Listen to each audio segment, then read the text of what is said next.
Hello and welcome to Fabulous Thursday with Annette. I'm Annette Sym and I'm in the kitchen this week cooking something that is one of my family's favourite, especially my granddaughter Portia, who doesn't like to eat a lot of gluten.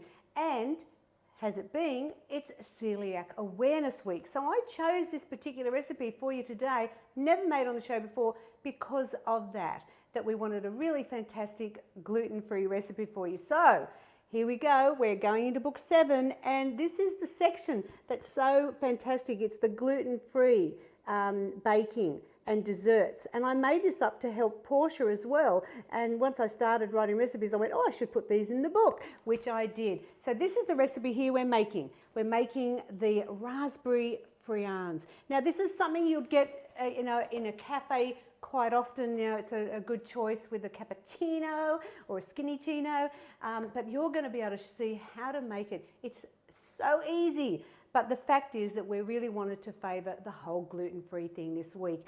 And you'll also see that there's tips going all week on my Facebook page to do with gluten-free as well, or Celiac Awareness Week. Now, what do we need for this fabulous recipe? So straight up, I've preheated my oven to 180 degrees fan forced, and I've got my ingredients ready. Now just remember that those that are the 3 winners from last week's show will be notified, and I post on the Symply Too Good page to let you know who the winners are. But there's extra prizes this week, so stay tuned. At the end of the show I'll tell you all about it. Yes, I'm feeling a bit generous this week.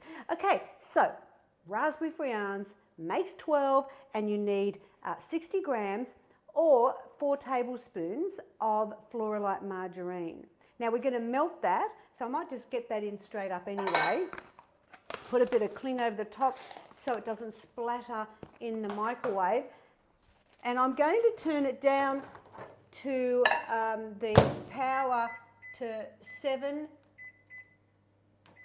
20 seconds. Let's see how that goes. Okay, so it's the margarine's in, so that's 60 grams or 4 tablespoons.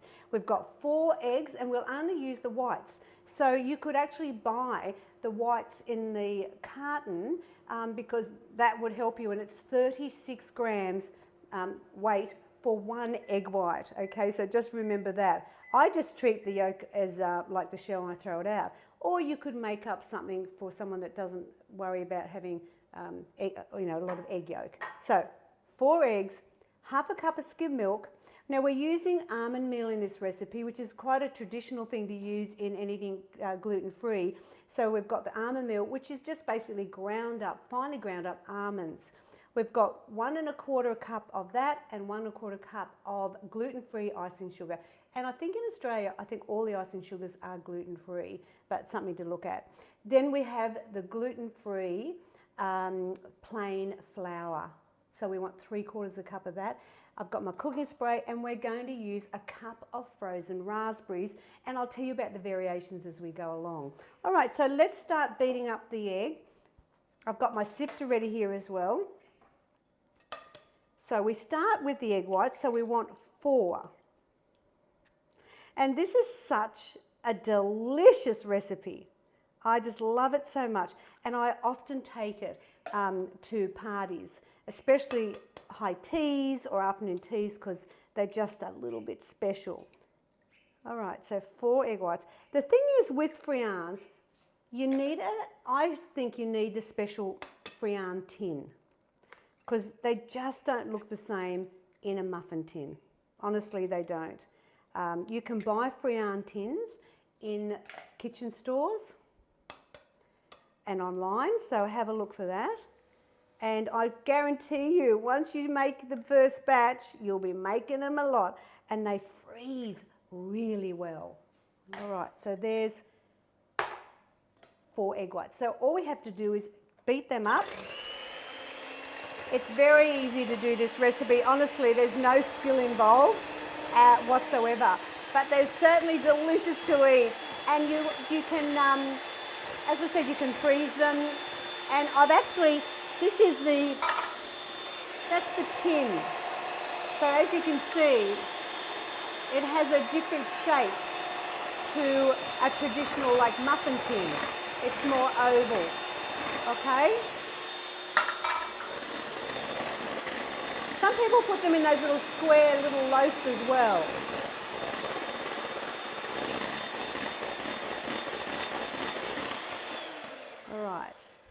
let me get my margarine out. It should be melted, hopefully. All good. Actually needs a little bit longer. I nearly did it for another 10 seconds, but I just wasn't sure. So let's do another 10 and get that right. Now, I've got my sifter here as well because it's really important with icing, the icing sugar, to really sift that whenever you use it, because otherwise you'll get lumps in it. So that's important. And the oven's all very hot here at 180 degrees, fan force. That's better. All right, so I'm going to pour the milk into the margarine, and that will help cool it a little bit as well. Give it a bit of a mix up. And that goes in with the egg whites. Now you have got some other variations with this, so we're just going to give that a quick beat. So I really love the raspberry because I'm a huge fan of raspberry. I mean, if I could, I would do every baking recipe with raspberry if I could, because I just love raspberry so much. And using the frozen really is much more economical than using fresh.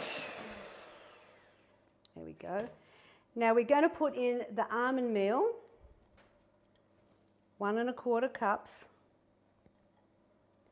and we're going to just slowly beat that in. Put that on your slow beater. The other variations are blueberry. Frozen blueberries are very nice. You can also do passion fruit, fresh passion fruit, as well as citrus poppy seed, which is quite popular. Now in the recipe it tells you to sift the icing sugar and the flour into the bowl. So we're going to do that. And it says then to fold in with a wooden spoon. And I remember one day I was in a hurry and I just quickly made them and they turned out great. So I'm going to use my blender again. So I'm not doing what the author's telling me to do. All right, so sifting in the 1 1/4 cup of icing sugar. Now with friands, they're traditionally very high in fat. They would probably be about 20 grams on average for a cafe friand, and they're just very high in sugar too. So I've tried to do the healthiest version I could for you, and still keeping it to what a friand you would want, you know. All right, so on low, just gently, don't beat it too high, or you can use the wooden spoon as it says in the book. But you know, I like to give you extra little tips on Thursdays with Annette. Thanks for joining me today, and don't forget there's prizes at the end, so stay tuned because we've got something a little bit extra today. Look at that. I mean, can it get any easier? I mean, really, there's not much to it, is there? So I'm just going to scrape down the edges, make sure I've got it in. Look at that beautiful cake mix. It's a little bit runny, that's the way you want it. It's not like thick like a muffin mix. And I'll just put my kit over into my soapy sink. All right, so let's get the friand tin because we need to spray that with cooking spray. But let me show you something that I found at a kitchen shop not long ago. Little mini friand tins. And they're like tiny, and they've got a little pattern on the back. They had these in this size as well, because I've had these quite a while now. But I made these for my little grandson's 10th birthday party last Saturday, and I got 50. I got 50 of these little ones, and they were loving it. And I noticed the kids popping them in their mouth, as well as the big kids too. And I thought that was really fun because one's quite a bit, you know, especially at a party or if you're doing high tea or something like that, something to consider. All right, I'm going to go to the sink because I want to spray these well. I find using the normal spray the best when it comes to baking. You know, I like to use the oat bran for the neoflams, the rice bran, I'm sorry, not oat, rice bran spray, because it is much better for good quality pans. But for baking, I do always have the normal spray because I think they don't stick at all with that. Okay. All right, so now we're going to make 12 friands. Normally I use a plastic bowl that has a lip and I pour it that way. But today, because I wanted you to see how I was doing it, I'm just going to carefully spoon in. Actually, no, I'm going to pour it in. So we want 12. And as I said, you could make this with, you could add in passion fruit if you've got some growing on a vine, which I'd be very jealous that you have. You can also replace the raspberries with blueberries. And we put them in at the very end, so you'll see what I do with that in a minute. The citrus poppy is very nice too, because that's sort of one that a lot of people really enjoy. I'd be interested if you had any other ideas of what would you do as a friand, or if you've had friands somewhere that were different from that. I'd love to know, because I make friands a lot. As I said, they're gluten-free. It's Celiac Awareness Week, so what a great thing. I make these for everybody. Nobody cares that they're gluten-free, because everybody loves them. There we go. So now what I'm going to do is I'm going to go over and check who needs a bit more love.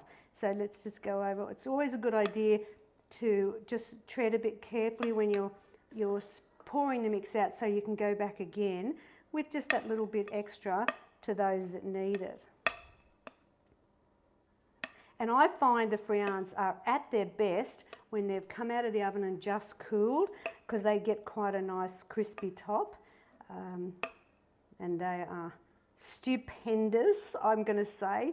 This would be, I'm so proud of this recipe, because when I was writing book 7 and I was looking for the gluten-free options, it was interesting because I thought I'd love to do a friand. The thing is, I've never had one, because it was something that was fairly newish since I'd lost my weight, and that I didn't really go to cafes and eat cakes and things like that. So I went down to Mooloolaba, where if you've been there, you'll know there's some beautiful cafes, and I bought 3 friands just so I could taste them and know what they were like. Yeah, I just had never had one. And here I was trying to make a recipe and I didn't even know what they tasted like. All right, so here we go now with so you can see I've got a good distribution, and you've got your cup of raspberries. So start with 2 and we'll come back. Once again, it's good to come back and just put your raspberries in. I mean, you should normally get at least 3 in, but just to make sure, I always like to start off with this. All right, now I can see what I've got left, so I'm going to happily add some more raspberries in there, because they're what make it a bit fabulous, is when you bite in and you get a piece of the beautiful raspberry. Yeah, and so I brought these friands home, and what I noticed, which was incredible, was I hadn't opened them up till later. Oh, let me just wash my hands a bit here. And all of the bags were covered in grease. You know that mark, you know, when they get it on it? And I was like, oh, that's probably why I've never had one, because they're so high in fat. Anyway, so one of them was that hard. Do you remember this, Bill? Yeah. And we had to actually cut it. We couldn't bite it. We had to cut it. It was in the log loaf, a little log loaf, and it was just awful. And I went, well, if this is what you're paying good money for in a cafe, I'm going to do better. So I was on a mission, and that's a true story. When I was writing the gluten-free section, I thought this would be fantastic. And of course, my granddaughter Portia was one of the top taste testers, and she knows how to make this blindfolded now. She's made it that many times herself. You never get sick of it, never. And because you can just do the variations. I mean, the fat count's 8.2, which is very good, because as I said, it'd normally be about 20. And it's the other fruit ones are 8.2 grams of fat per friand, but the poppy seed one is 8.8. All right, so in the oven it goes. Now I'm going to do a 25-minute timer on mine. It's 180, remember? So I'm going to do 25. I say in there 25 to 30 minutes. So what we're going to do is we're going to be back shortly and I'll show you the finished fabulous friands. Don't worry, I'll be back in a flash. Hello and welcome back. So we're in book 7, Raspberry Friands, and here we have the finished product. Now I've taken them out of the oven at 25 minutes and I've left them to sit for 5 minutes because I'm going to have to take them out, and it's best to let them sit for a bit. But I just want to quickly read you, I thought it was interesting what the dietitian tip said. She says here, berry colours are due to natural plants' pigments in their skin and seeds. The antioxidants found in berries help to protect us against cancer. I love that. So hopefully you might want to win this book this week. I'm also going to give you something else this week too, but let me just get these out. Okay, so here's my little rack. I've got my sharp knife. I mean, you know, this would be probably a good knife as well. And just, I always like to go around the edges, and it just so that nothing sticks. Most of the times they come up fairly easily, so you shouldn't have a problem. And so this is my beautiful Raspberry Friands. I mean, put the kettle on. I mean, who knew weight loss could be so deliciously healthy? It's beautiful and gluten-free as well, but anyone would love these. And as it's celiac week, I thought it was an appropriate recipe, and but for any time. And remember, as I said, they freeze really well.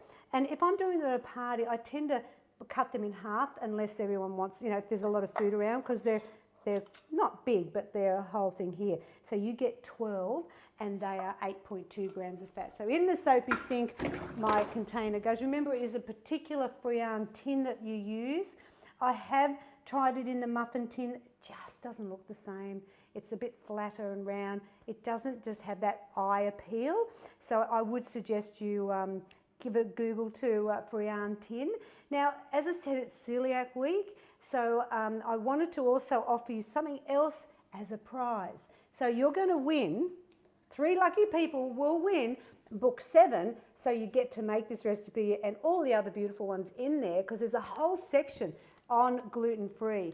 So you've got the Raspberry Friands banana fruit cake, you've got apple blueberry polenta cake, simple brownies, citrus jelly slice, crunchy, crispy crunch biscuits, macadamia cranberry bread, I make them every time for Christmas, lemon cherry pudding, shortbread, fruit balls, granny muesli slice, as well as mini apple tea cakes and rhubarb and pear cobbler. So they are just an amazing array. But look here, my shakes, guess what? Yes, that's right, my shakes are gluten-free, nut-free, artificial sweetener free. So I decided, because they're gluten free, anyone that wins this week is going to get each of the flavors as a sample to try.